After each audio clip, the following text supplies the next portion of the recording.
I would like to introduce my cohort in this venture, Mr. Ronald Maines, who is the General Manager of WTAP-TV and Radio. And we are here to ask this gentleman questions, and we will be asking questions for the next half hour to 25 minutes.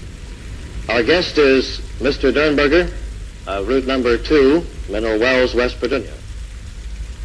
Mr. Derenberger has a very interesting story to tell us this evening.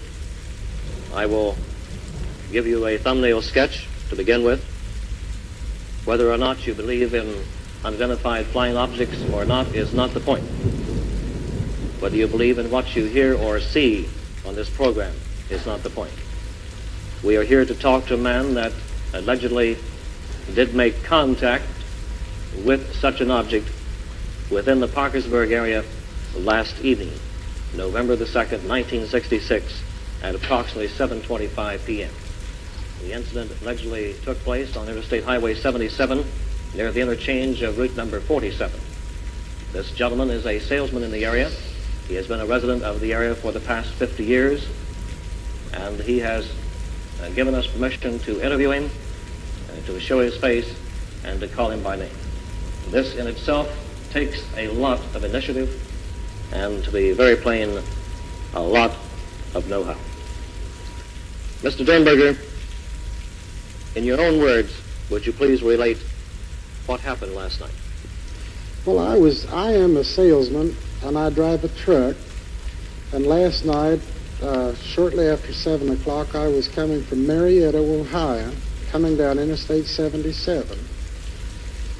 And just before I came to the intersection of Route 47, there was a car past me, overtaking me from behind, and following closely behind this car was this unidentified flying object. And as the car ahead, or the car behind passed me, this object was following close behind it, and it swerved directly in front of my truck, turning crosswise. And when it turned crosswise, it slowed down. It started slowing, not abruptly or too fast, but it gave me plenty of time to step on my brakes and slow down with it. But it forced me to come to a complete stop. As soon as I had stopped, there was a door opened in the side of this vehicle, and this man stepped out and came directly to me, or came to the truck. He walked to the right-hand side of the truck, and he told me to roll down the window. He asked me to roll down the window on my right-hand side of my truck. And I had done what he asked. And this man stood there, and he first asked me what I was called. And I knew he meant my name, and I told him my name. And he asked me, he said, why are you frightened? He said, don't be frightened, we wish you no harm. He said, we mean you no harm, we wish you only happiness. And I told him my name, and when I told him my name, he said he was called Cold. That was the name that he was called by. And he asked me what the city of Parkersburg, he pointed to the lights. He didn't point, but he gave the impression that he was pointing, and he asked me what that was called. And I told him it was Parkersburg. It was a city, a town. And he asked me if most all the people lived in this city or town. And I explained to him that it was a place of business. It's where we transacted our business. That the people lived in communities, outlying communities, most of the people. And when I told him that this was a city, he said that where his home was, that was called a gathering. And again, he told me not to be frightened, which I was. I was very frightened. And as far as I can understand, this was all mental. There was no spoken words from him. I knew what he was asking me, but yet he stood there and his mouth did not move. He had a smile on his face. He appeared very courteous and friendly. And after I talked with him a while, he told me he would see me. He said, we will see you again. And he left in his vehicle. Now, Mr. Derenberger, for the sake of our television audience here, the words that you used, cold. Cold would be like, Cold is his name. This is how it sounded to you, that his name was Cold. Yes. And the word gathering was like we would know together or something like this. Yes, that's what he meant. That was the impression that he gave. And he did not move his lips nor utter any sound whatsoever. He talked with you in telepathy then. That was right. That his lips did not move. He uttered no words at all. But you talked. I mean, he didn't. Yes, I talked. He told me twice that I could either talk or I could think, which either would be better or easier for me. This was an instant thing. There was no hesitation on his part nor on your part. You knew immediately what he was communicating to you, and he knew immediately what you were communicating to him. That is right. What did this object, what color was this object? This object was between a real dark gray and black. I would call it a charcoal color. It glistened in my headlights. My headlights, when it stopped me, my headlights were shining directly on it. Were there lights in it? No, I see no lights of any kind. There was no lights in it. There were windows. If there was windows, I couldn't detect them. I couldn't see them. And when the door, now you had a very clear view from behind the wheel of your van, the driver's seat of your van. Yes. He came forward toward you. Did he communicate to you to roll your window down before he got to the side of your truck? Was he still in your headlights when he communicated? He was still in my headlights, walking in a kind of a diagonal way across my headlights to the right-hand side of my truck when he told me then to roll down, if I would please roll down the window on the right-hand side of my truck. Now, in the beginning, you were driving south on 77. Correct. From Marietta. Yes. Toward Mineral Wells. Yes. A car passed you. It did. Immediately behind this car, of what distance? I would say between 25 and 30 feet. It was very close to the other car. Came this object.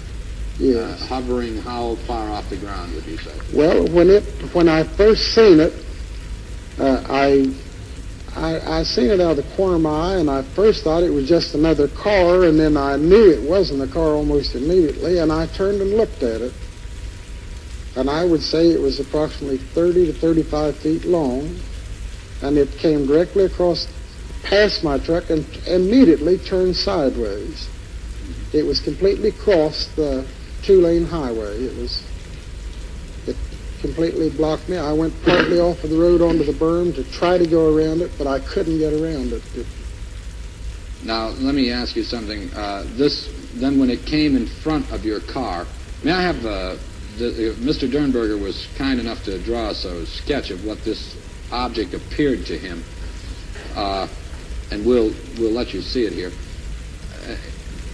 I'm correct then that the object came alongside of your car, veered in front of your car, and as you slowed your truck down, the object slowed down, and then when it landed, it didn't land. It stayed off the ground. Yes, it was approximately 8 to 10 inches off of the ground, and as soon as it came to a stop, immediately there was a door on the side facing me open, and this man stepped out, and he started walking immediately right to the right-hand side of my truck. Now, that would be then the picture we have on our screen right now. That would be the angle. Your truck would be going right at that. Is that the idea? That's pointed right. Now, where would the door be in that particular object there? It would be right where the large part of the drawing starts. Where the hump is? Oh, yes, right in the where front the of the hump. Would it be in this direction here?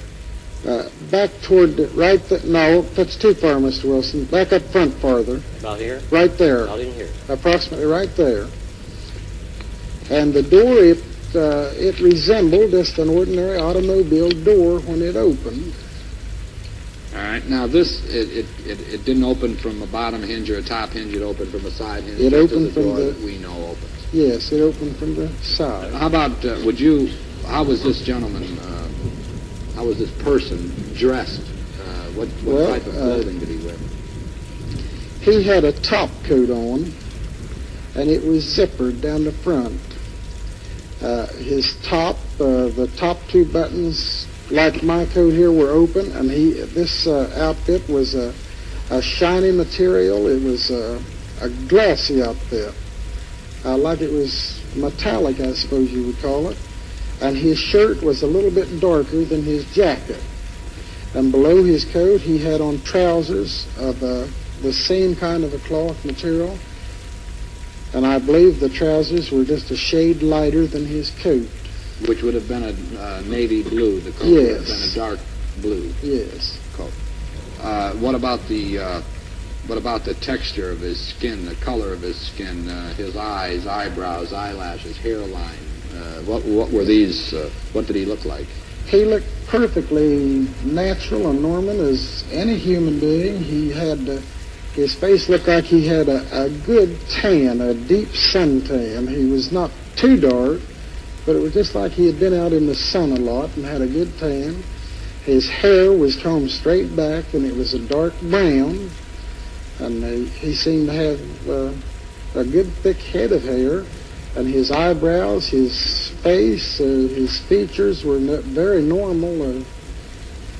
I don't believe that he looked any different from any other man that we'd meet on the street. Now, this ship that he stepped out of, when he left the ship and started toward your truck, toward your van, the ship remained there as he walked toward you? Or? No, immediately that he stepped out of the truck, or out of his vehicle, the door closed and the vehicle lifted straight up. It went straight, just as straight as you could point upward.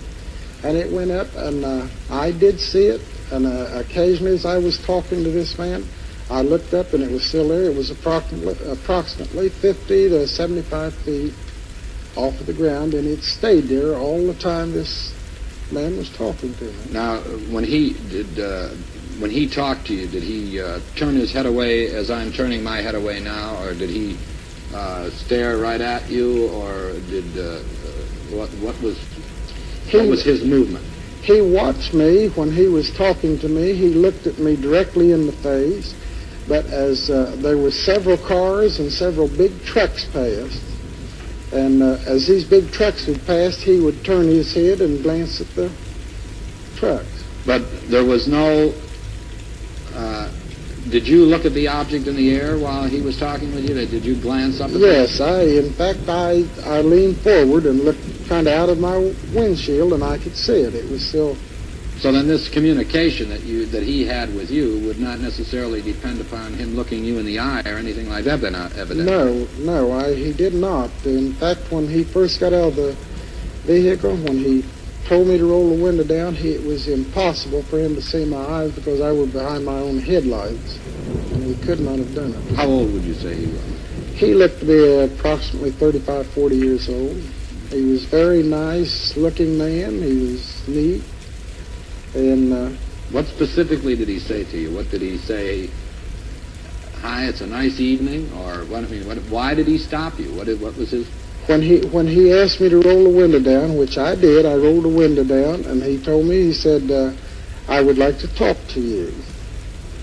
And I just couldn't answer him. I just couldn't speak. And at that is the first time he told me not to be frightened.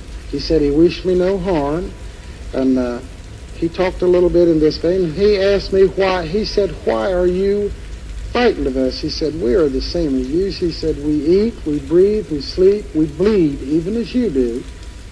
He said, we are like you. And he said, please be not frightened. Did he say where he was from? He did not say where he was from, but when he asked me what Parkersburg was, and I told him, he said at where I stay or where I live, my home, he said, we call this a gathering. Did he say anything about him? Did he volunteer? Did he have a family?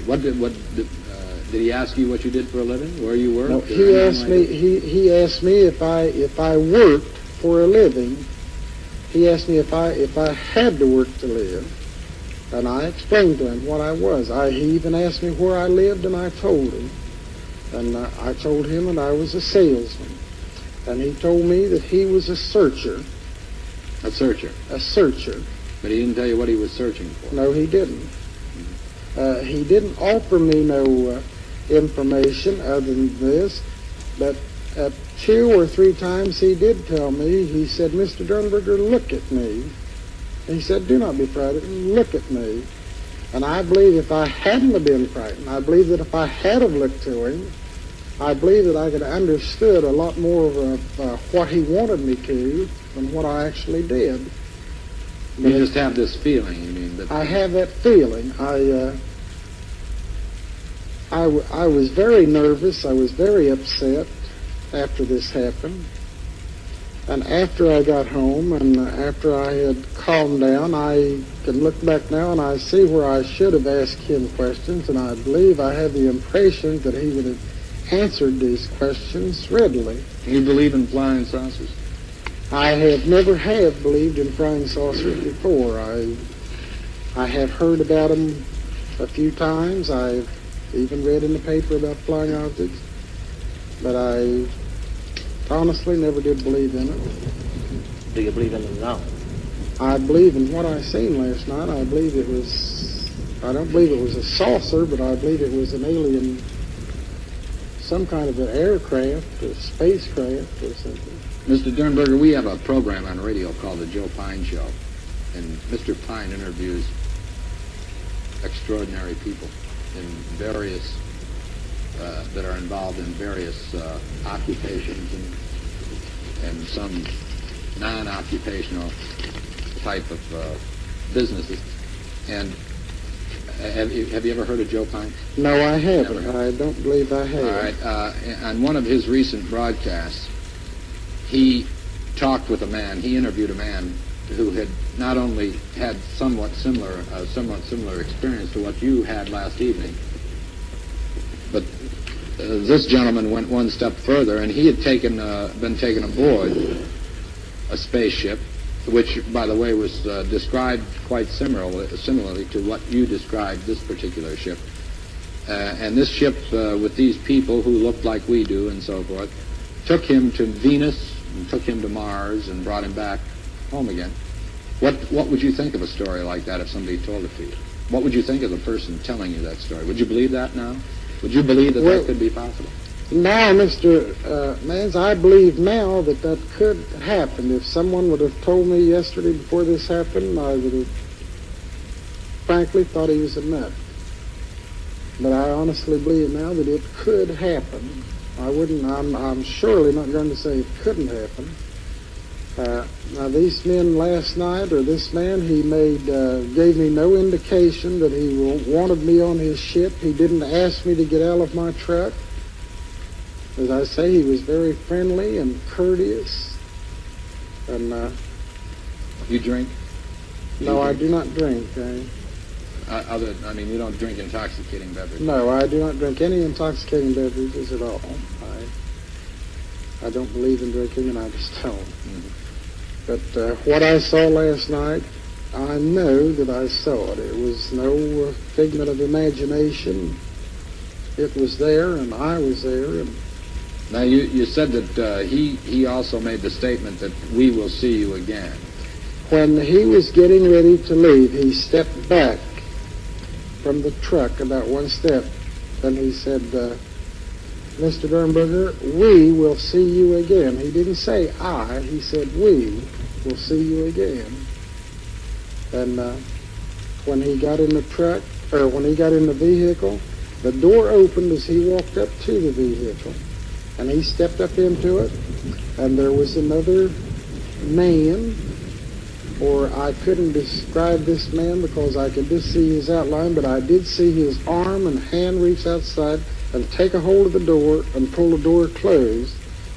And when the door closed, it made an audible noise like you'd shut a door on of a big, heavy automobile. What kind of a noise did this object make when it was hovering above the ground 6 or 10 inches, and then upon letting the man off, and you say it went back up in the air 75 or 100 feet. This is an object now that we're talking about that's 8 or 9 feet high, 36 feet long, yes, and about 8 or 9 feet across. That's right. In breadth. It would, although it's really not too large an object, it's larger than what an automobile, for example. Yes. And to lift something like that would take a lot of force to do this. What kind of a sound did this make? The sound when it was hovering over the ground and when it was lifting, I couldn't distinguish no difference in the sound. It was a low fluttering noise. Well, if you've ever heard the blades of a helicopter as it was idling, setting on the ground, that would be the closest way that I could describe the noise it made. But it was not very, very loud. Can you make a noise that it sounded like? It was a fluttering noise. It sounded something like... But it's a sound you have never heard before. I had never heard anything like it before in my life. Let's get back to this. Let's get back to the fella here now. He was how tall? I would say he was close to 6 feet tall, and he'd weigh around 180 or 185. I'm 6 feet tall. He's heavier than I am. He was about your height. But heavier than what I am. Yes, he was heavier. His face was more full. How much do you figure that I would weigh? I'd say about 165 to 70. You're right on the button. That's right. There were no lights. This was dark. This time of night it was dark. It was completely dark, but I never at any time turned my headlights off, and I also had the lights in the truck on. I have a cab light, and then I have lights back through my truck. Mm-hmm. And these lights were on. It gave good illumination up close to the truck, but not too far back. But while he was standing and talking to me, I could see him clearly, and at several times there was cars passed and trucks passed, and especially cars that came up from behind me. As they came around this bend, they were throwing their headlights directly on the back end of my truck and was throwing a good light on him. But no one slowed down or no one slowed down. But they would have easily been able to see him. Yes, they could. Do you could suppose have maybe somebody in our audience might have passed you last evening, standing there talking with this fellow? I know that there was several cars past me, and one car, as this thing settled down in front of me, was coming to meet me. And when this thing was directly in front of me, this car came to meet me. And his headlights it was in a kind of a curve. This guy came to meet me, would be making a left-hand curve, and his lights would be shining off to the right. But I still think that he could have seen and probably did see whatever this object was. Glenn, I've been monopolizing here. You sneak in with a question. You have some questions you'd like to ask? I know personally that Mr. Derenberger was scared because I talked to him a short time after this happened by telephone last night. What did your wife think when you told her about this episode? Well, my wife was, she took it pretty calmly, but it kind of made her nervous. She worried today before I started back to work. She thought the same thing could happen again, and she believes that what I told her, and she's pretty upset herself about it. This thought communication, which is apparently extrasensory perception or mental telepathy, when was you first aware that this was the way that you were communicating? Well, when he first told me to come, when he first got out of his vehicle and started over to my car, that is when he first told me or asked me if I'd roll down my window. At that time, right at that minute, I didn't know that it was mental telepathy. But when he came to the door and looked in through the window from the right-hand side of the truck, then I realized that he was speaking, but his lips were not moving.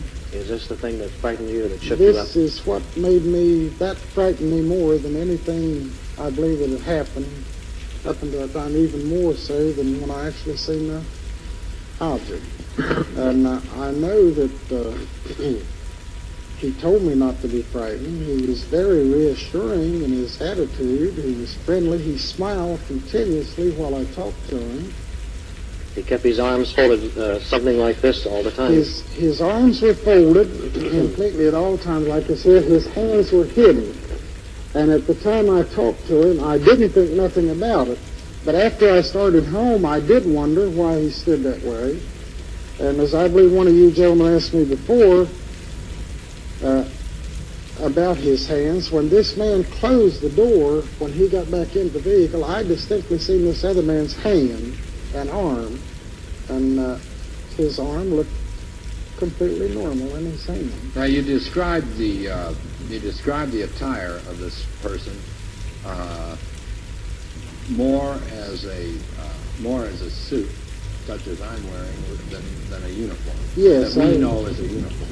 I would say that it wasn't a uniform. It didn't have, the cut of a uniform. It was more like you'd wear a suit to town. Or was it a cloth like this? Well, it was a bright, shiny color cloth. It looked like what my wife calls a hard fabric. It glistened when the lights would shine on it. A luminous type. Yes. The arm that came out, another arm from inside came out to close the door when this gentleman got back. Was that arm clothed in the same type of... I would say it was identically the same. It looked the same to me exactly. Now he had on, from what you could see, he had on a shirt that buttoned with a collar but no tie. He had no tie, but I know that the top button of his shirt at the throat, I know he had a button there. I seen that. I looked at that button. His button. Now his top coat was zippered. It had a zipper on the front of his coat. And he looked perfectly normal. Why do you suppose that he came around to the right-hand side of your truck rather than the nearest side to you? Why do you figure that he came around that side? Well, the only reason that I could give for that was that I had two wheels off on the berm and two wheels sitting on the highway where I'd been trying to get around this before he got me completely stopped. And I believe that this man actually knew the traffic conditions. I believe he knew that he would be safer on the other side. Now, if he didn't use words in communicating with you, if he used thoughts, why did he have you roll your window down? So that he could hear you? So Do you feel that this was why he did it? I believe that he had me to roll the window down so he could look at me without looking through the glass, because the glass was very rain-streaked. So it had been raining. And that is the impression that I got, that he wanted the window down so I'd be in closer communication with him, or so we could see each other. The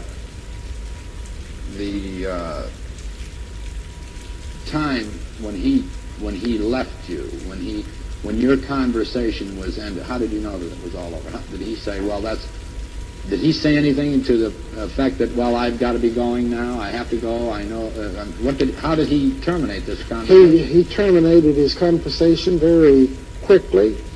1 second we were talking there, and the next thing this vehicle settled down right beside. He stepped back from the truck, and when he stepped back, this thing came right back down. Now, it wasn't crosswise the road when it came down. It was heading in the same direction I was. It was right the length of the truck. And when it settled down, he turned and walked up around in front of my headlights and back. But just before he started, he said, Mr. Derenberger, we will be seeing you again. You believe he will? Well, I did believe it, but now I don't know how to answer that honestly, because I'm afraid he will, and I don't want him to. But I have a feeling that he will. You're apprehensive that he will see you, yet again.